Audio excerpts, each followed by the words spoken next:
Life has a way of throwing us into the storm. But it's how we rise from the wreckage that defines us. This is the story of a woman who, after discovering her husband's betrayal, decided to reclaim her life and her power. In the face of heartbreak and deceit, she found the strength to rebuild. With her daughter by her side, and a future full of promise ahead, this journey is one of resilience, determination, and the power of love. Don't forget to subscribe to our channel to begin today's story on Life Stories. It had been a long week, and as the sun sank lower in the sky, casting a soft glow through the windows, I thought about how the day was just like any other. I was busy with work. Just like always, the familiar hum of my laptop filled the room as I drafted designs for a new client. My mind was immersed in the tasks before me, as it had been for months. But there was always something in the back of my mind, a knot that never quite loosened, a question I couldn't shake. I had noticed it over time. Chris coming home early. His odd behavior. The way he acted when Vanessa was around. But I pushed it down. Buried it beneath the responsibilities of everyday life.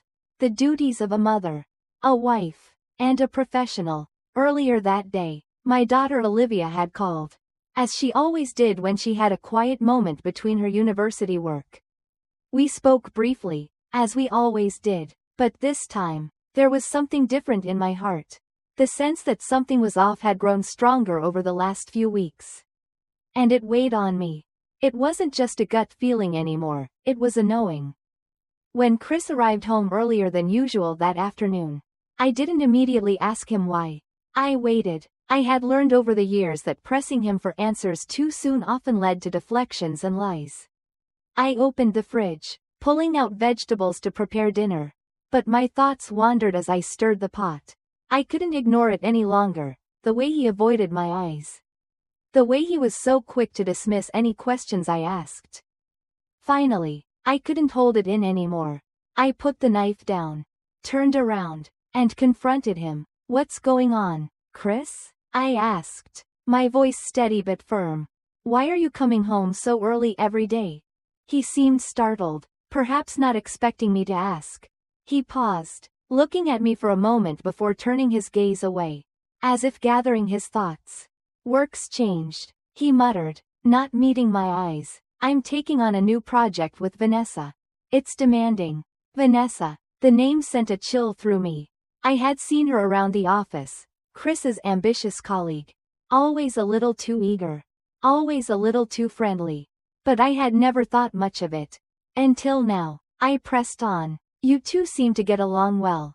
His response was a simple shrug. Almost dismissive. "She's ambitious. She knows what she wants." I wanted to scream, to demand more, but I didn't. I held it together. I wasn't sure if it was the years of practice, or the sheer disbelief of it all. But I forced myself to stay calm. As I stood there, a cold realization began to settle in. I couldn't ignore the signs any longer. The late nights. The unexplained absences, the changes in his behavior. It all pointed to one thing. Later that day, when Chris left for what he claimed was another urgent meeting, I couldn't just sit idly by anymore. I knew I had to act. And for the first time, I felt the weight of the decision pressing down on me. It was no longer just about doubt, it was about uncovering the truth. I made my way into his study. The room was a quiet sanctuary for him, filled with his books, papers, and the faint scent of his cologne. I stood there for a moment, my hands trembling, before I started rifling through the drawers of his desk. I knew I had to be quick, but my heart pounded in my chest, making everything feel like it was happening in slow motion. And then, I found it, 2 receipts. One was from a fancy restaurant, the kind Chris always claimed was too expensive for us. The second was a hotel receipt.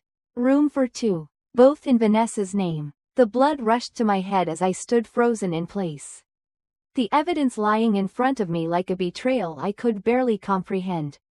I put the receipts back in the drawer, trying to regain control of my emotions. But the damage had already been done. I had the proof. As I quietly closed the drawer, the front door opened. I heard Chris's voice, casual and carefree, float through the hallway. The sound of his laughter echoed as Vanessa's voice joined in. My heart skipped a beat. I had only a moment to act. I shoved the receipts back into my purse, my hands shaking, and I tried to calm myself. They walked in soon after, their presence like a slap to my face. Vanessa leaned against the doorframe with a smirk that made my skin crawl. It felt as though my entire world was crashing down around me. Well, look who's curious, Vanessa purred, her voice dripping with mockery. I didn't respond immediately. I couldn't find my voice. But then, I couldn't stay silent either. I stepped forward, holding up the receipts for them to see. What's the meaning of this? I demanded, trying to steady my voice. Chris, looking completely unfazed, shrugged nonchalantly. Those, he said. Vanessa's moving in. There's no room for you anymore. Emily. The words hit me like a physical blow. And for a moment, I felt as though the ground had shifted beneath me.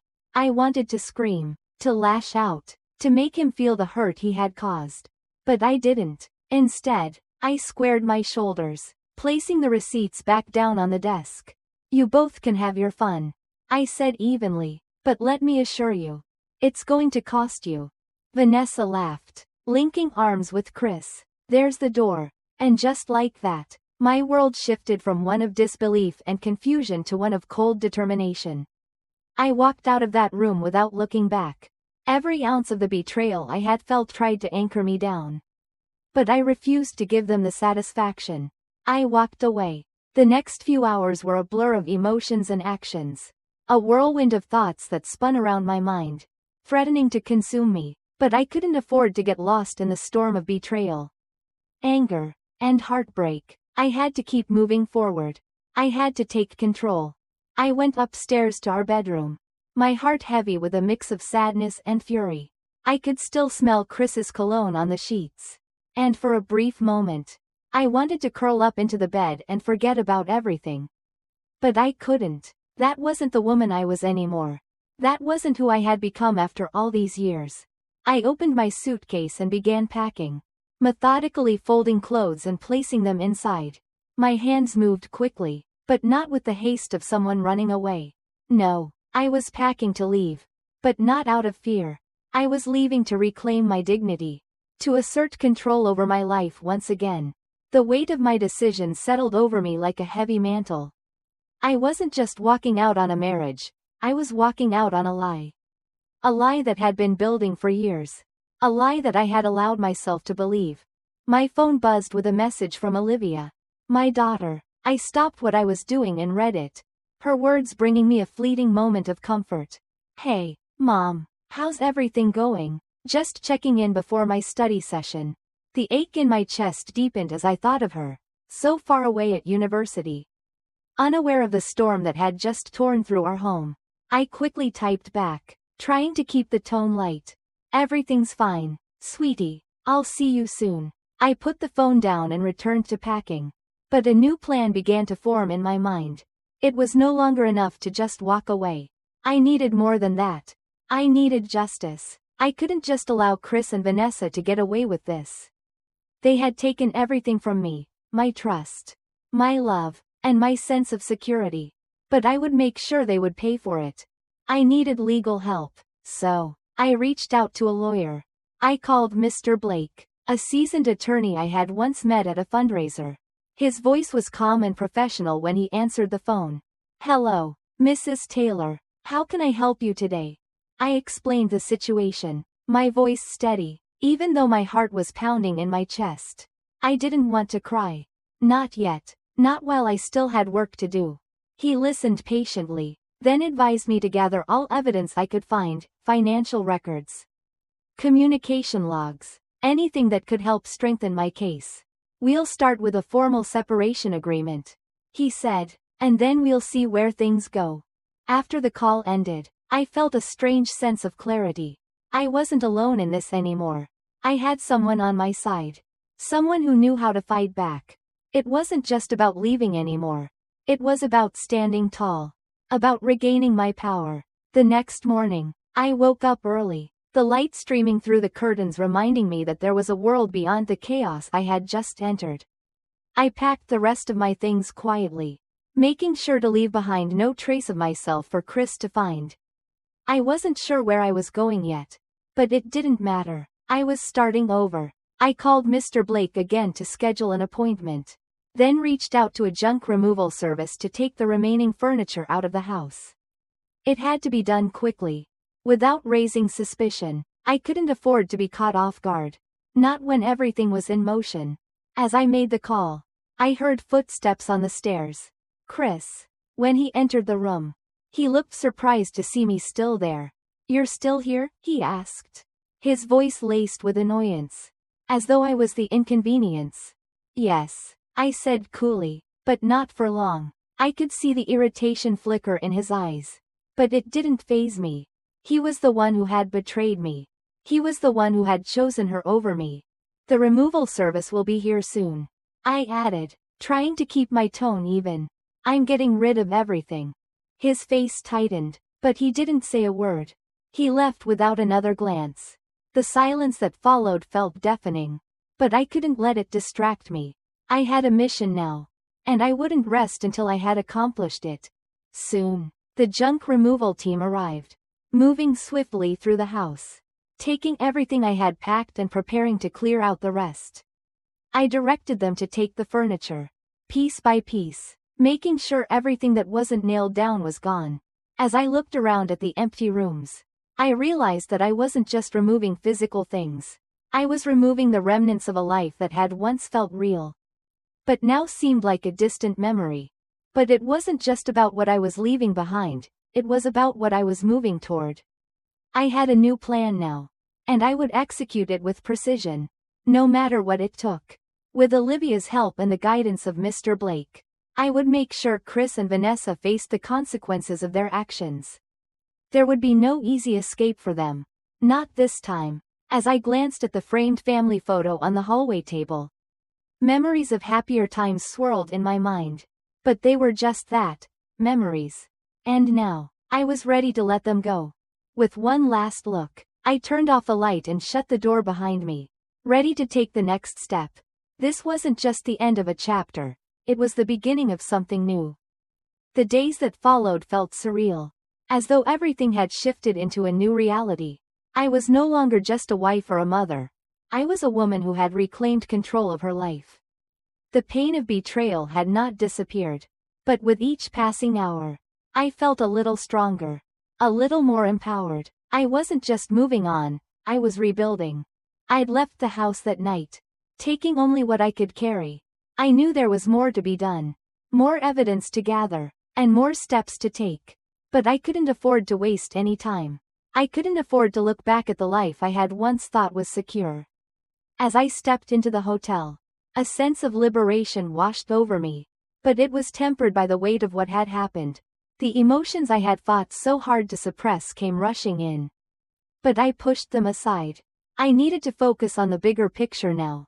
After settling in, I called Olivia. She picked up right away, her voice comforting despite the distance between us. "Hey, Mom, how's everything going?" she asked. Always so perceptive. "Are you okay?" I tried to keep my voice steady.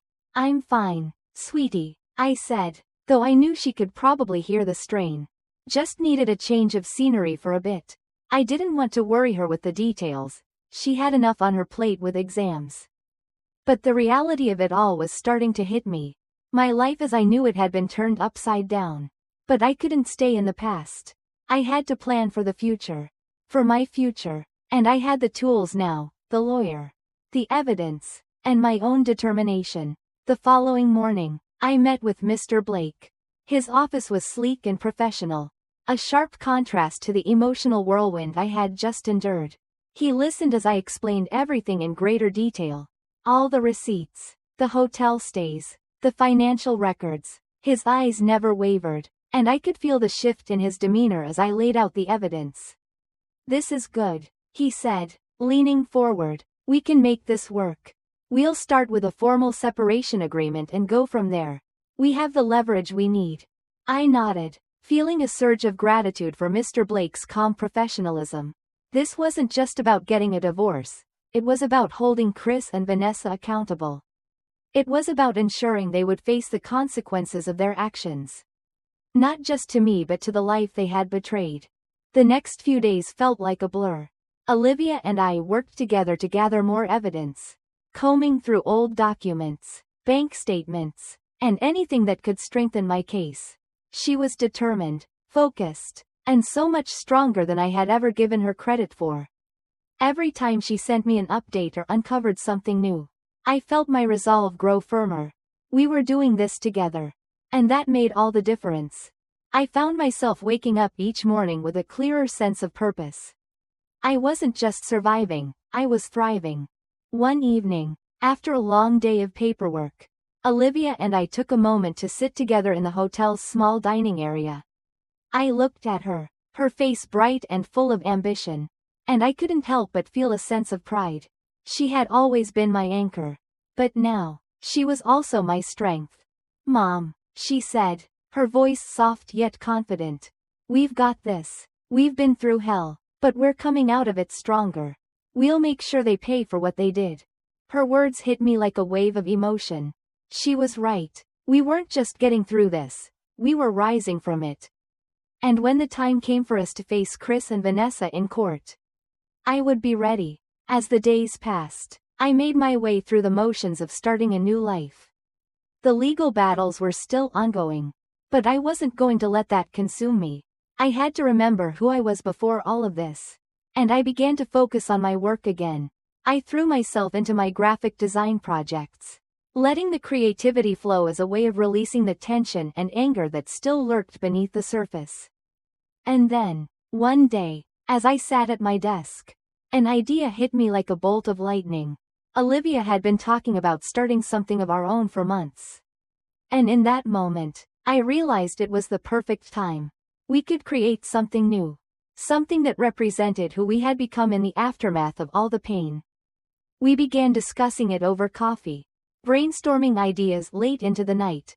Resilient Designs. It was the perfect name for our new venture, our shared strength. Our shared determination to rise above the past. We worked tirelessly, combining my design skills with Olivia's marketing know-how. Slowly but surely, we began to see our dream taking shape. We had found a way to turn our pain into purpose. As we grew our business, I felt a renewed sense of self. For the first time in a long while, I didn't just feel like a victim of my circumstances, I felt like a woman on the rise. The lessons I had learned from all the betrayal, the heartache, and the struggle were now my guiding lights. I wasn't just surviving anymore, I was living, and in that, I found my peace. As the weeks passed, life began to settle into a new rhythm.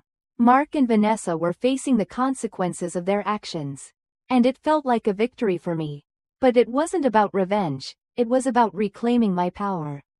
Every day felt like a new beginning, filled with possibilities I had once thought were beyond my reach.